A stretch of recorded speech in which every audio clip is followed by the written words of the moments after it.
네, 윤석열 전 검찰총장의 측근이 지난해 여권 인사고발을 야당에 사주했다는 의혹과 관련해 당사자로 지목된 손준성 검사는 의혹은 전혀 사실이 아니라면서 법적 대응을 예고하는 입장문을 내놨습니다.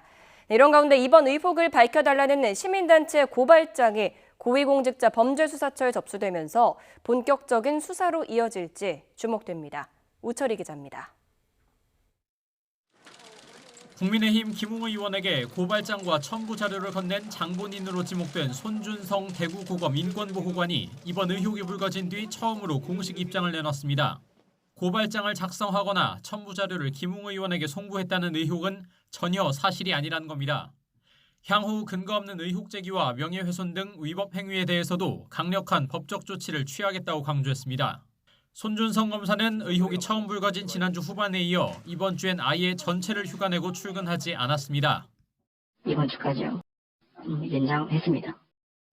김호수 검찰총장의 지시에 따른 대검찰청 차원의 진상조사는 극도의 보안 속에 진행되고 있습니다. 공개된 고발장만으로는 누가 작성했는지 특정하기가 쉽지 않은 만큼 검언 유착보도 제보자 지모 씨의 실명 판결문 유출 경위 확인에 우선 주력하는 것으로 전해졌습니다.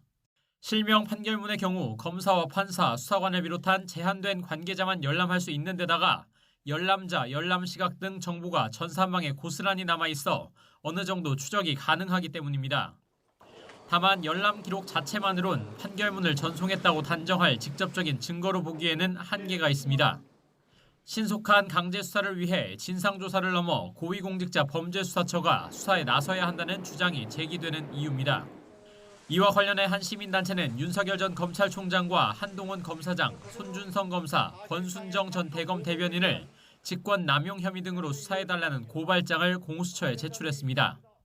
대한민국 헌정사에 유례가 없는 사적 보복을 위한 국가공권력 사유화 의혹 사건으로 자신이 특검 수사팀장으로 수사한 최순실 국정농단 사건에 비견될 만합니다. 공수처는 통상의 처리 절차에 따라 사건을 접수하고 분석해 입건과 수사 착수 여부를 검토하겠다는 원론적인 입장을 밝혔습니다. 한명숙 전 국무총리 모해 위증교사 수사 방해 의혹으로 이미 윤석열 전 총장을 입건한 공수처가 곧 임은정 법무부 감찰 담당관을 참고인으로 불러 조사하는 등 수사에 속도를 내는 상황에서 고발 사주 의혹까지 직접 수사에 들어갈지 관심이 집중되고 있습니다. YTN 우철입니다.